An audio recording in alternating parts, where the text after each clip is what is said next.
Hello बच्चों, कैसे हैं आप लोग। स्वागत है आपका आपके अपने YouTube channel Ramiz NEET biology classes में। स्टूडेंट्स, आज हम लोग बात करने वाले हैं cell the unit of life के अपने अगले टॉपिक दैट इज राइबोसोम की। तो चलिए वीडियो को स्टार्ट करते हैं। वीडियो को स्टार्ट करने से पहले अगर आपने चैनल को अभी तक सब्सक्राइब नहीं किया है तो प्लीज हमारे चैनल को जरूर सब्सक्राइब करें और इसको अपने फैमिली और फ्रेंड्स में शेयर करना बिल्कुल भी मत भूलें। तो चलिए स्टार्ट करते हैं राइबोसोम को। बच्चों, अगर हम लोग राइबोसोम की बात करते हैं तो राइबोसोम एक ऐसा सेल ऑर्गेनल है जो हमारे सेल के अंदर प्रोटीन का फॉर्मेशन करता है, इसलिए राइबोसोम को हम लोग प्रोटीन फैक्ट्री भी कहते हैं। इस बात को हम लोग डिस्कस करेंगे आज के ही वीडियो में। इससे पहले हम लोग देख लेते हैं राइबोसोम की डिस्कवरी के लिए कुछ पॉइंट्स। तो चलिए देखते हैं। अगर हम लोग राइबोसोम की बात करते हैं तो राइबोसोम की खोज जो है बेटा, it was done by a scientist named George Palade in 1953। यानी कि राइबोसोम को सबसे पहले किसने डिस्कवर किया था? जॉर्ज पैलाडे ने डिस्कवर किया था 1953 में। और किस सेल में डिस्कवर किया था? It was discovered by him in animal cell. एक एनिमल सेल के अंदर इन्होंने राइबोसोम की खोज की थी, यानी राइबोसोम को सबसे पहली बार देखा था 1953 में। अच्छा, इसके बाद जब आगे बढ़ते हैं बेटा, तो राइबोसोम की जब हम लोग बात करते हैं तो राइबोसोम एक नॉन मेम्ब्रेनस सेल ऑर्गेनल होता है। ये कैसा सेल ऑर्गेनल है? नॉन मेम्ब्रेनस सेल ऑर्गेनल है। जब बच्चों हम लोग ने इस चैप्टर को स्टार्ट किया था तब जहां पर मैंने आपको यूकैरियोटिक और प्रोकैरियोटिक सेल बताया था, वहां पर मैंने आपसे कहा था कि राइबोसोम एक ऐसा सेल ऑर्गेनल है जो नॉन मेम्ब्रेनस होने के बावजूद भी प्रोकैरियोटिक सेल में भी मिलता है और यूकैरियोटिक सेल में भी मिलता है। तो ये एक नॉन मेम्ब्रेनस सेल ऑर्गेनल है which is found in both prokaryotic as well as eukaryotic cell. बच्चों, राइबोसोम की अगर हम लोग कुछ और बात करते हैं तो राइबोसोम कहां पर पाया जाता है? It is found in the cytoplasm of the cell. ये हमारे सेल के साइटोप्लाज्म में पाया जाता है। सेल के अंदर जो फ्लूइड है दैट इज साइटोप्लाज्म, उसी में जैसे बाकी सेल ऑर्गेनल्स हैं वैसे ही राइबोसोम भी हमारे साइटोप्लाज्म में ही पाया जाता है। अच्छा, अगर हम लोग आगे बढ़ते हैं और राइबोसोम के अगर हम लोग स्ट्रक्चर की बात करते हैं, अगर हम लोग राइबोसोम के स्ट्रक्चर की बात करें बच्चों, तो राइबोसोम के स्ट्रक्चर में दो सब यूनिट्स होती हैं। इट कंसिस्ट ऑफ टू सब यूनिट्स। और ये दो सब यूनिट्स कौन कौन सी होती हैं? इसमें एक सब यूनिट कैसी होती है बच्चों? वन सब यूनिट इज लार्जर, और लार्जर सब यूनिट जो होती है इसको हम लोग किस शेप का बोलते हैं? It is dome shaped. Larger sub unit is dome shaped while the smaller sub unit is cap like. जो स्मॉलर सब यूनिट होती है बच्चों, ये कैसी होती है? It is cap like. और ये दोनों ही सब यूनिट जब आपस में जुड़ जाती हैं at the time of protein synthesis तो हम लोग इसको डाइमर कहते हैं। तब हम लोग इसको क्या कहते हैं बच्चों? डाइमर कहते हैं। तो at the time of protein synthesis, at the time of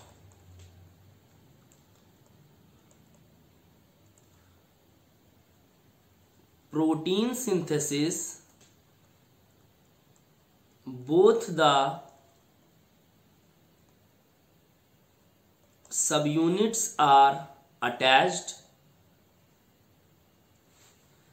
और ये क्या बना देते हैं? दे फॉर्म्स डाइमर। बच्चों, ये एक डाइमर बना देते हैं। जैसे अगर मैं बात करूं कि ये स्मॉलर सब यूनिट है और ये एक लार्जर सब यूनिट है, तो ड्यूरिंग प्रोटीन फॉर्मेशन क्या हो जाएगा? ये दोनों सब यूनिट्स आपस में जुड़ जाती हैं। Both the sub units are attached during the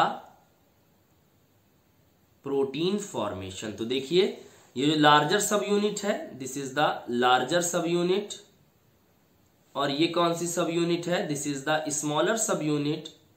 These both are attached and they forms A dimer. ये क्या बना देते हैं बच्चों, ये एक डाइमर बना देते हैं। ध्यान रखने वाली बात ये है कि इनका अटैचमेंट सिर्फ और सिर्फ प्रोटीन फॉर्मेशन के समय ही होता है, यानी जब हमारे सेल के अंदर प्रोटीन की आवश्यकता होगी तब वहां पर ये दोनों सब यूनिट्स आपस में जुड़ जाएंगी और हम लोग इनको क्या बोलेंगे, हम लोग इनको बच्चों डाइमर बोलेंगे।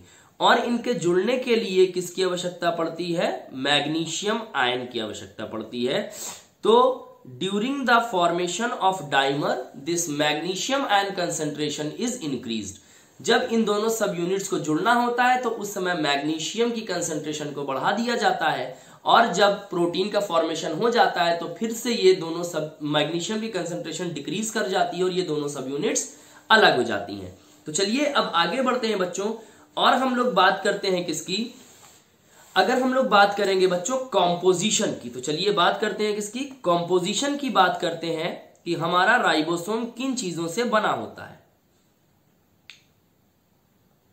अगर हम लोग कॉम्पोजिशन की बात करेंगे तो राइबोसोम चाहे कोई सा हो वो किससे बना होता है, it is made up of RNA, that is ribosomal RNA and protein. ये राइबोसोमल आरएनए और प्रोटीन से मिलकर के बनता है।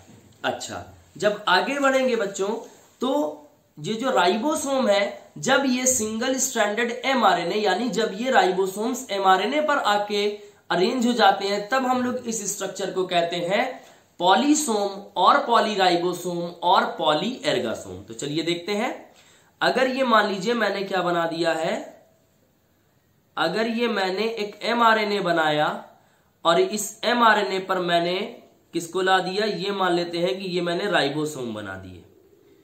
तो जब इस एमआरएनए के ऊपर ये राइबोसोम्स आकर के जुड़ जाते हैं, then we call it as polysome or polyribosome, और we can also call it as ergasome. हम लोग इसको एर्गासोम भी कह सकते हैं। तो mRNA when attached to the, or we can say when ribosomes get attached on the surface of mRNA, it is known as polysome or polyribosome. हम लोग इसको इस तरह से भी लिख सकते हैं, mRNA प्लस राइबोसोम। इसको बच्चों हम लोग पॉलीसोम या पॉलीराइबोसोम या फिर एर्गासोम भी कहते हैं। अब आगे बढ़ते हैं और हम लोग बात करते हैं टाइप्स ऑफ राइबोसोम की। तो चलिए बात करते हैं किसकी, टाइप्स ऑफ राइबोसोम।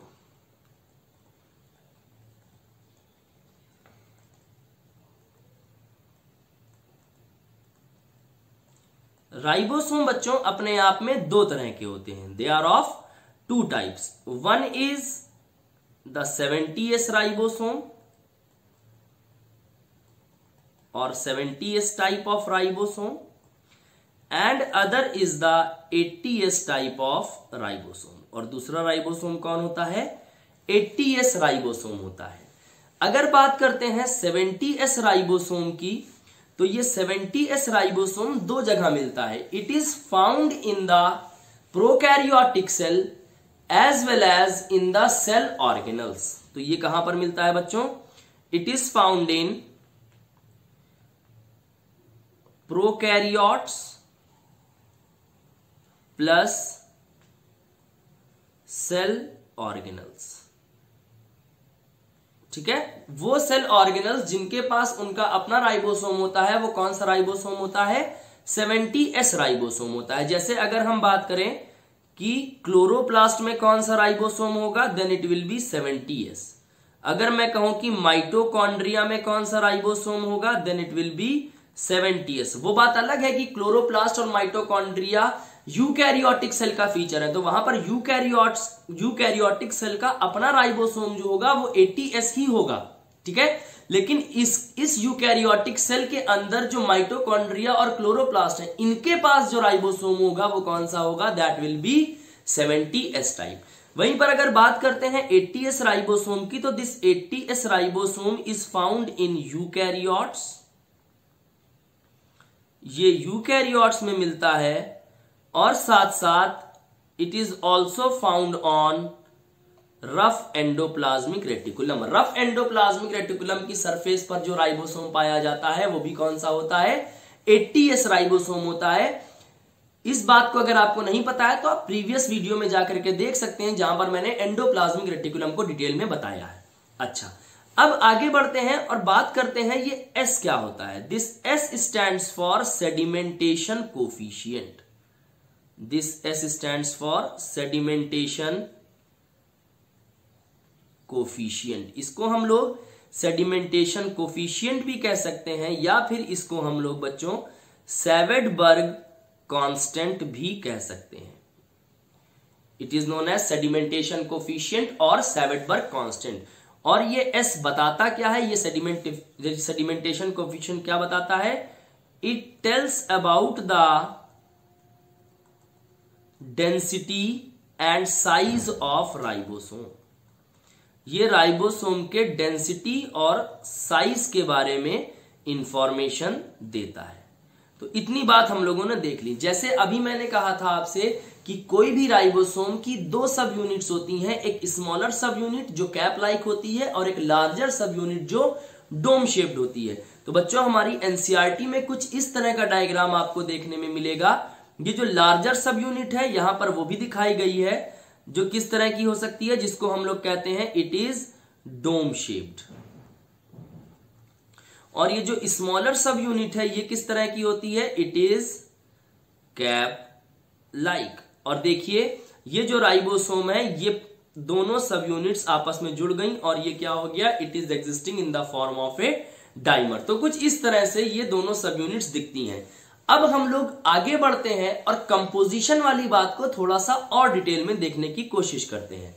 तो चलिए बच्चों, अगर हम लोग कंपोजिशन की बात करते हैं अलग अलग टाइप्स के राइबोसोम की, composition of 70S and 80S types of ribosomes. अगर हम लोग बच्चों कंपोजिशन की बात करते हैं 70S और 80S टाइप ऑफ राइबोसोम की, तो हमारे पास बच्चों जो 70S राइबोसोम होता है इसकी दो सब यूनिट्स कौन सी होती हैं? 70S राइबोसोम की जो दो सब यूनिट हैं they are the larger sub unit is 50S and the smaller sub unit is 30S। ठीक है। वहीं पर अगर हम बात करते हैं 80S टाइप ऑफ राइबोसोम की, तो यहां पर जो दो सब यूनिट्स हैं वो कौन सी हैं? They are the larger one is 60S and the smaller sub unit is 40S। ठीक। और मैंने अभी आपसे क्या बताया कि हमारे राइबोसोम में क्या होता है? यहां पर बच्चों rRNA और प्रोटीन होता है। क्या होता है? rRNA और प्रोटीन पाया जाता है हमारे राइबोसोम के स्ट्रक्चर में, यानी ये rRNA और प्रोटीन से मिलकर के बनता है, तभी हम लोग rRNA को स्ट्रक्चरल RNA भी कह सकते हैं। अच्छा, तो अब जब हम लोग आगे बढ़ते हैं बेटा और अगली चीज देखते हैं, तो ये जो 70S राइबोसोम है यहां पर rRNA और प्रोटीन किस रेशियो में होता है बेटा? यहां पर rRNA और प्रोटीन का रेशियो होता है 60:40 का। 60:40 होता है rRNA और प्रोटीन 70S राइबोसोम में। वहीं पर 80S राइबोसोम की अगर बात करें तो यहां पर rRNA और प्रोटीन किस रेशियो में होता है? इट इज इन 40:60, यानी 40 जो होगा वो rRNA होगा और 60 जो होगा वो प्रोटीन होगा। तो अब यहां पर देखते हैं, देखिए राइबोसोम दोनों चीजों से मिलकर के बना है, rRNA और प्रोटीन, यानी स्मॉलर सब यूनिट में भी rRNA और प्रोटीन होगा और लार्जर सब यूनिट में भी rRNA और प्रोटीन होगा। तो अब हम लोग यही देखने जा रहे हैं कि हमने जो सब यूनिट्स लिखी हैं इनमें कौन कौन से rRNA मिलते हैं और कितनी तरह के प्रोटीन्स मिल सकते हैं। अगर हम बात करते हैं बच्चों 70S राइबोसोम की, तो पहले हम लोग यहां पर rRNA को देखेंगे, कौन कौन से rRNA हैं 50S सब यूनिट में, और कौन कौन से और कितने प्रोटीन्स हैं किसमें? 50S सब यूनिट में। और इसी तरह से बच्चों हम लोग rRNA और प्रोटीन्स को देखेंगे 30s सब यूनिट्स में भी।